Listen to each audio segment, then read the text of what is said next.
കൂട്ടുകാരെ നമുക്ക് ആക്കുളത്ത് കിട്ടിയിട്ടുള്ള പുതിയൊരു സൈറ്റാണ് കേട്ടോ ഇത്. അപ്പം ഈ ഒരു ഫ്ലാറ്റിൽ നമുക്ക് 5 അപ്പാർട്ട്മെൻറ്റിലായിട്ട് നമുക്കൊരു 10 ബാത്റൂമാണ് കേട്ടോ ഉള്ളത്.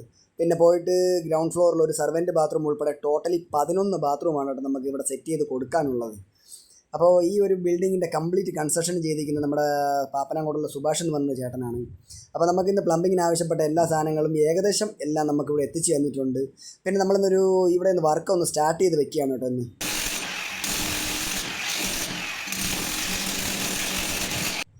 അങ്ങനെ കൂട്ടുകാരെ നമ്മളെ കൺസിഡറിങ് കാര്യങ്ങളും എല്ലാം കഴിഞ്ഞ സ്ഥിതിക്ക് നമുക്കിന്ന് പൈപ്പിൻ്റെ പണി തുടങ്ങിയിട്ടുണ്ട്.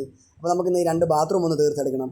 അപ്പോൾ നമ്മൾ ഫസ്റ്റത്തെ ബാത്റൂമിൽ ഹീറ്റർ പോയിൻറ്റ്, ഷവർ, ടാപ്പ് പോയിൻറ്റുകൾ കംപ്ലീറ്റ് കാര്യങ്ങളെല്ലാം ചെയ്തിട്ടുണ്ട്. മാത്രമല്ല ഈ ഒരു ബാത്റൂമിൽ നിന്നാണ് കേട്ടോ അപ്പുറത്തെ ബാത്റൂമിലോട്ട് നമുക്ക് വാട്ടർ ലൈൻ എത്തുന്നത്. അപ്പോൾ അങ്ങനെ അതും നമ്മൾ അപ്പുറത്തെ ബാത്റൂമിലും എല്ലാം കംപ്ലീറ്റ് വർക്കും കഴിഞ്ഞ് സെറ്റാക്കി എടുത്തിട്ടുണ്ട്. ഇതാ കണ്ട കൂട്ടുകാരെ എല്ലാ വർക്കുകളും സെറ്റാക്കി എടുത്തിട്ടുണ്ട്. അപ്പം നമുക്ക് ഇനിയിപ്പോൾ ഉള്ളതെന്ന് പറയുമ്പം കിച്ചണിലേക്ക് 2 പോയിൻറ്റ് വയ്ക്കാണ്ട് ഒരു മെയിനും ഒരു ടാങ്കും. അപ്പോൾ അതും നമ്മൾ വെളിയിൽ ഇറക്കി വെച്ചിട്ടുണ്ട്. അതുപോലെ ഇതൊരു വാഷിംഗ് മെഷീൻ്റെ പോയിൻ്റാണ്. അതുപോലെ തന്നെ ഹാളിലൊരു വാഷ് ബേസിൻ്റെ പോയിൻറ്റും സെറ്റ് ചെയ്തെടുത്തിട്ടുണ്ട്. അപ്പോൾ നമുക്ക് ഈ ഒരു പോർഷനിലുള്ള കംപ്ലീറ്റ് വർക്ക് തീർന്നിട്ടുണ്ട് കേട്ടോ കൂട്ടുകാരെ. അപ്പോൾ നമ്മൾ ഇന്നത്തെ ഒരു വർക്ക് ഇത്രയേ ഉള്ളൂ. കൂട്ടുകാരെ നിങ്ങൾക്ക് ഇഷ്ടപ്പെട്ടെങ്കിൽ ഒന്ന് ലൈക്ക് അടിച്ചേരെ.